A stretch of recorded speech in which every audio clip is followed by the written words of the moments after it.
नैसर्गिक न्यायतत्वानुसार तो भाजपचा असेल असं मला व्यक्तिगत रीतीने वाटतं की न्यायतत्वानुसार भाजपचा असेल आणि देवेंद्रजी असेल.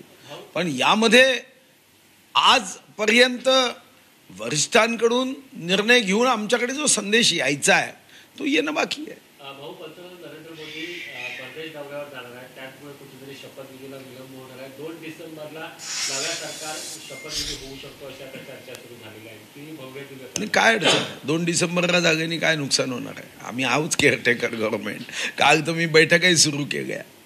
म्हणून मला वाटतं की 2 डिसेंबरला जागा म्हणून काय राज्याचं गतिचक्र, विकासचक्र, प्रगतीचं चक्र थांबत नाही. निर्णय घेणे सुरू झाले आहे. देवेंद्रजी निर्णय घेत आहे, मुख्यमंत्री निर्णय घेत आहे, राज्याच्या हिताचे निर्णय घेत आहे. आम्ही तर बसून पुढचा मॅनिफेस्टो जो आम्हाला अंमलबजावणी करायची आहे त्याच्या आकडे घेतो आहे की पुढच्या मार्च नंतर आमची साधारणतः राज्याची आर्थिक स्थिती कशी असेल. आर्थिक स्थितीमध्ये आम्हाला 3 मोठे निर्णय आम्हाला पुढच्या वर्षभरात करण्याची आवश्यकता आहे.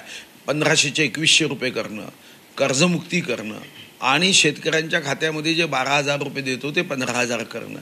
याच्यात का कोणता निर्णय कोणत्या क्षणी घेतला पाहिजे, बजेटमध्ये कोणता निर्णय घेतला पाहिजे, यावर सर्वजण अभ्यास करायला सुरुवात केली आहे. त्यामुळे मला वाटतं की शपथविधी, एक शपथविधी जुने शपथविधी एवढ्यावर राज्याची प्रगती थोडी काय अटकून आहे. भाजपचा गटनेता नेमका कधी निवडला जाईल? एकनाथ शिंदेचे गटनेते निवडलेले आहेत, अजितदादांचे निवड, भाजपचा आपण ठरत नाहीये. येत्या शुक्रवारपर्यंत गटनेता भाजपचे नाही. त्यांच्या पक्षामध्ये पी आहे कारण ते स्वतःच अजितदादा राष्ट्रीय अध्यक्ष आहे, एकनाथ शिंदेजी राष्ट्रीय अध्यक्ष आहे आणि राष्ट्रीय अध्यक्ष म्हणून त्यांनी जेव्हा संदेश देतील तेव्हा आमचाही गटनेता ठरेल. भाऊ, निवडणुकीनंतर निकाल लागल्यानंतर तुम्ही एकमेव भाजपचे नेते जे दिल्लीवारी करून आलेला आहात. काय दिल्लीचं वातावरण कसं वाटतंय? खूप थंडी आहे. अमित शहांची सुद्धा भेट घेतली असं कळतंय. काय नेमकं अमित भाऊंच्या काय भावना आहेत महाराष्ट्राच्या निकालाबद्दलच्या? असं आहे, मी ज्या दिवशी दिल्लीत गेलो त्या दिवशी सर्वात चांगली गोष्ट अशी असेल तर या 90 दिवसापैकी सर्वात कमी प्रदूषण त्या दिवशी होतं. हा पहिल्या भेटीमध्ये मी अनुभवला.